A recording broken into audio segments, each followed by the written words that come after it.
The Learned Counsel for the Appellant Mission has raised several contentions. He submitted that an appeal filed before Division Bench of the High Court was a regular statutory appeal. It was in the nature of first appeal and all questions of fact as well as of law could be agitated. It was therefore incumbent on the division bench of the High Court to admit the appeal and to decide it after appreciating the evidence on record by a detailed and reasoned judgment.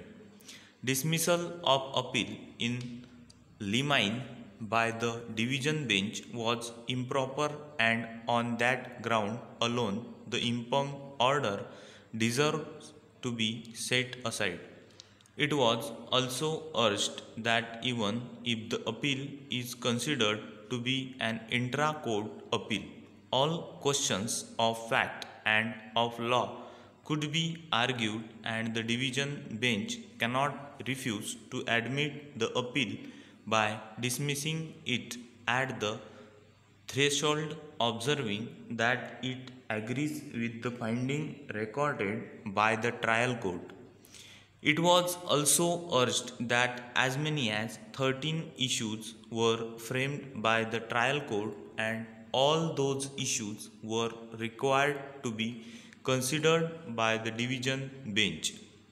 They raised disputed questions of fact which necessitated appreciation of evidence, application of mind by the division bench, and a reasoned judgment.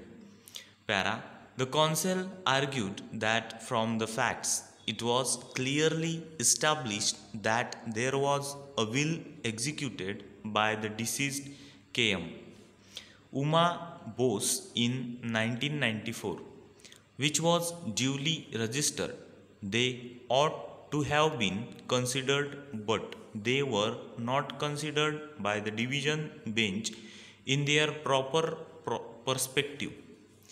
According to the counsel, if respondent number 1 challenged legality and validity of the will, the proceedings initiated on the original side of the High Court were not maintainable, and the only court which had jurisdiction to decide such question was a competent civil court which had exclusive jurisdiction in such matters. Testamentary suit instituted by the respondent number 1 before the learned single judge on the original side of the High Court was therefore not maintainable. Para.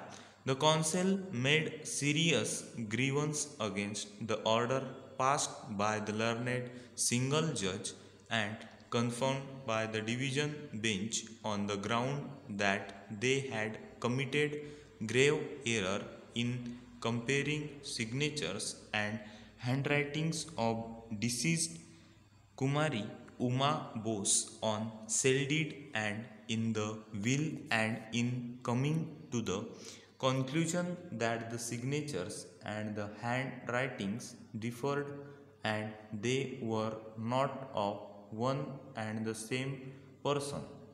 The counsel urged that this court has held in several cases that no comparison of handwriting should be made by a court, as it is the function of an expert.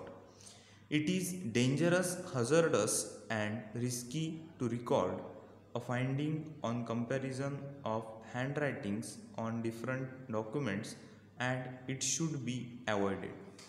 In the instant case, though the said objection was taken before the trial court, was the appellant, and an application was also made to send the handwritings to experts, the prayer was rejected, and the court proceeded to undertake the exercise which was not warranted.